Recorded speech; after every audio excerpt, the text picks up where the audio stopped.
একসময় বাংলার এক অঞ্চলে থাকতেন এক তরুণ জমিদার।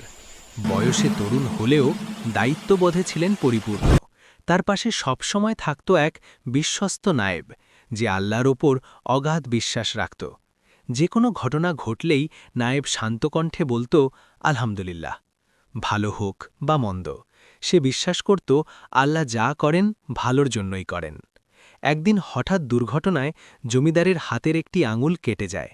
যন্ত্রণায় কষ্ট পেলেও নায়েব তখনও বলল, আলহামদুলিল্লাহ। রাগের বশে জমিদার নায়েবকে দরবার থেকে বের করে দিলেন। নায়েব কোনো অভিযোগ করল না, শুধু মনে মনে বলল, আলহামদুলিল্লাহ। কিছুদিন পর জমিদার গ্রাম ছেড়ে জঙ্গলের পথে বের হলেন। তিনি জানতেন না সামনে তার জন্য অপেক্ষা করছে এক ভয়ঙ্কর পরীক্ষা। হঠাৎ একদল ডাকাত তাকে ঘিরে ধরে বন্দি করে ফেলে। গভীর জঙ্গলে নিয়ে গিয়ে তারা জমিদারকে বলি দেওয়ার প্রস্তুতি নিতে থাকে। জমিদারের বুক কেঁপে উঠল। জীবনের শেষ মুহূর্ত মনে করে সে নীরবে আল্লাহকে ডাকল। ঠিক তখনই একজন ডাকাত জমিদারের হাতের দিকে তাকিয়ে বলল, এর তো একটি আঙুল নেই। তখন ডাকাতরা বলল, যার আঙুল নেই তাকে বলি দেওয়া যায় না। ডাকাতরা জমিদারকে ছেড়ে দিল। মুক্ত হয়ে জমিদার মাটিতে বসে চোখ ভেজা কণ্ঠে বলল, আলহামদুলিল্লাহ।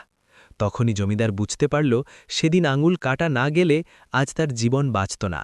সে বুঝে গেল, আল্লাহ যা করেন সবই ভালোর জন্য। নায়েবকে ফিরিয়ে আনলেন, ক্ষমা চেয়ে বললেন, তুমি ঠিকই বলেছিলে।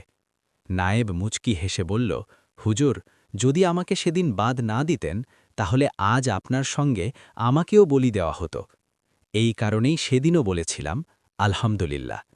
শিক্ষা: আমরা অনেক সময় আল্লাহর সিদ্ধান্ত বুঝতে পারি না, কিন্তু মনে রাখবে, আল্লাহ যা করেন তা কখনোই অকারণে নয়।